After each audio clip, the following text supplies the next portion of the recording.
Behind me are some of the most respected fragrances in the world. But, and there's a big but, I don't wear them.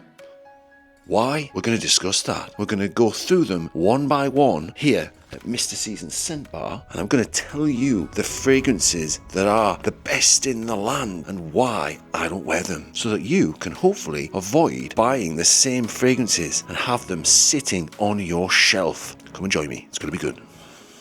Thank you guys for joining me for another snack-size, bite-size amount of fragrance content. Today, we're going to go over 5 fragrances behind me in my collection that I paid some decent money for. There's a couple I blind bought and maybe shouldn't have, but I'm going to tell you what they are one by one, and I'm going to save the best one till the end, so stick around. I'm going to quickly go over them, explain how there's some fragrances that are respected massively, but don't always get the wear time that they deserve. Certainly not from me, anyway. Right, let's get into this and start with the first fragrance. And just before I do that, I would love you Nostradamus subscribers, followers, to comment, like, do what we need to do to grow this fragrance community here on YouTube. It is much appreciated. Please do consider subscribing if you're new and you like fragrances. We want to get lots of chat going, and I want to hear from you guys. Have you got fragrances in your collection that you just don't wear? You maybe bought them for the hype. You saw something on social media that just made you think, I have to buy that fragrance. You didn't try it, you blind bought it, big mistake, and then you've regretted. There's got to be, and I'd love to know what yours are. Pop them in the comments. Right, let's start with my first. We're gonna start with the cheapest. Got it here in my hand. I am guilty as charged. I bought this about a year ago because of all the hype that I saw on TikTok, on Instagram, literally everywhere, and I thought I've got to get a piece of it. I got it on a cyber deal, and I just regretted instantaneously as soon as I opened it. A respected fragrance, and I do respect it. Gentleman Givenchy Reserve Privée, massively hyped. People say this is stunning, it's beautiful, it's absolutely gorgeous, it's got a gourmand element to it, it's got some caramel chocolate vibes in there, it's got a whiskey note, it's got some, I think it's iris. It's a stunning fragrance, and I was like, whoa, I want a piece of that. I got it. As soon as I sniffed it, I knew it just wasn't floating my boat. But I do respect the fact that it is a nice fragrance. It does have a lot of good things about it. It's just too sweet. Far too sweet for my big old Nostradamus, and too youthful. Sometimes you've just got to get your Nostradamus on the fragrances before you buy them. Far too sweet, too much of a thing for Mr. Seasons. Not my cup of tea at all. Do you own Gentleman Givenchy Reserve Privée? Is the hype real? Not for me, it isn't. Right, move on to the next one.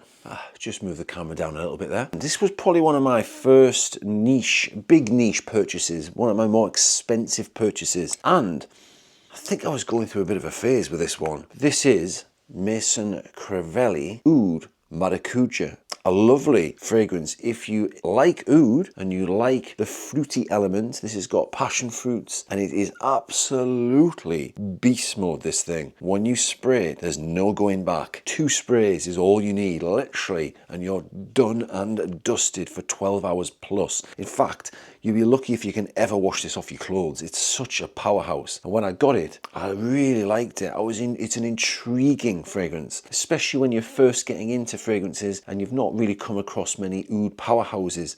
By heck, this is one of them. Oud Stallion and Oud Cadenza as well in the MFK line. All of them fantastic fragrances. But yeah, this one's a mistake. Why? Because Mrs. Seasons does not like it. She is not an oud fan.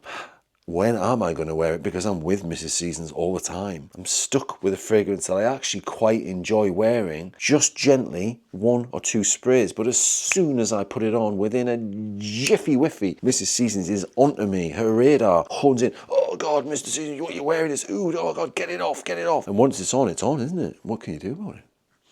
So yeah, Oud Maracujá. I respect the fragrance. I actually really like it. I'm not a big, massive oud fan because you've got to be in the mood for oud, and I did a video just about that, so please do check that out. Unfortunately, this is a fragrance I respect. I just don't get a chance to wear it. At number 3, we're switching across to gourmands. And this was my first real luxury gourmand purchase. And again, just like Gentleman Givenchy Reserve Privée, I bought this because of the hype. There was a lot of hype. And hey, it's a lush fragrance. What is it? It's Kilian Angel Share. Beautiful cognac, boozy, vanilla fragrance, a gourmand fragrance. It's got that sort of apple pie, cinnamon vibe. It's a beautiful, slightly spicy, unctuous fragrance up the Nostradamus. But, and there's a big but, I'm not a gourmand type of guy. Do I want to smell edible? I like to smell it. I could happily smell it just from the cap. It's that nice. But do I want to actually smell edible? Not necessarily. This winter, I haven't picked up this once. That tells you everything you need to know. And at 200 or so pounds, that's a lot to spend on a fragrance just sitting on the shelf. Same goes to be said for Oud Maracujá, 200 plus pounds. There's nearly 500 squid in my hand that's untouched. Beautiful fragrance, just not my vibe. And you can only wear this in the winter, similar to Oud Maracujá and Givenchy Reserve Privée.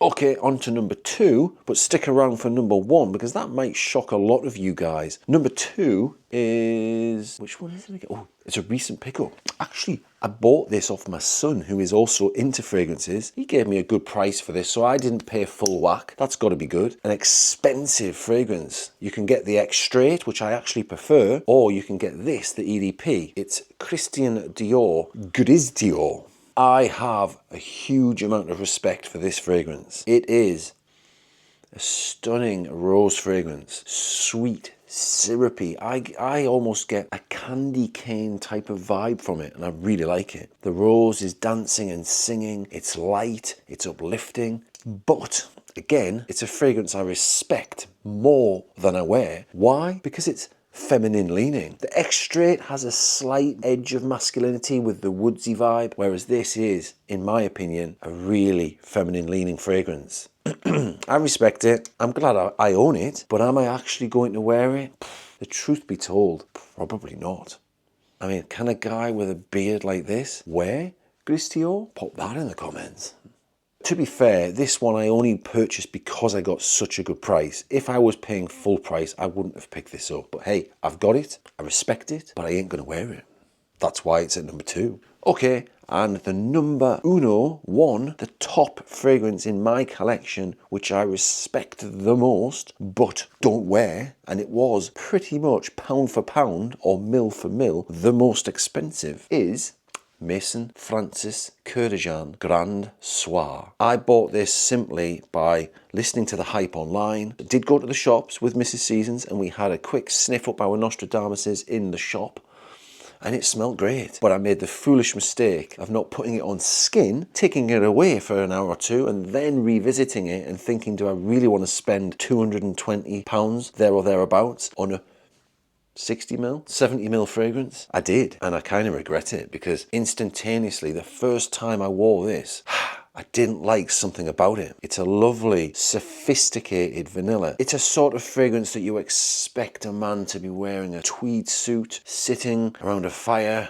maybe a Freemason, talking about the world's politics, coming up with the sort of types of people you expect to wear this. It's got like a vintage feel about it.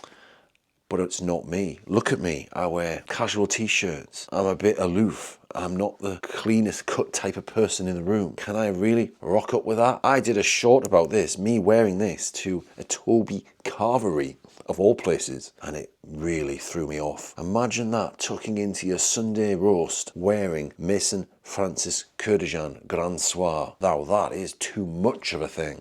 It's the lavender in this fragrance that just doesn't sit well with me. I like the vanilla note, but I just think the green lavender floral note doesn't float my boat. It's got too much sophistication. And that's why I've put this one at number 1. This is probably my biggest mistake. However, I respect it enough that I'll probably never sell it. That's how daft this is. These fragrances I'm talking about, I'm probably not going to get rid of them. I'm probably going to take them to my grave. I mean, there's not far off £1,000 worth of fragrances. 220, another 220, another 600 or 700, and you got another. Yeah, you're looking at £1,000's worth of gear that's not going to get touched, but I respect them. I might have to start giving these a go. What do you think? Pop it in the comments. Do you understand why I respect these fragrances more than I wear them? And if you do, I'd love to hear from you. That's just my quick rant about the fragrances I respect, but just don't wear. What am I going to wear today? I'm not sure. Sauvage? EDT? Goodbye.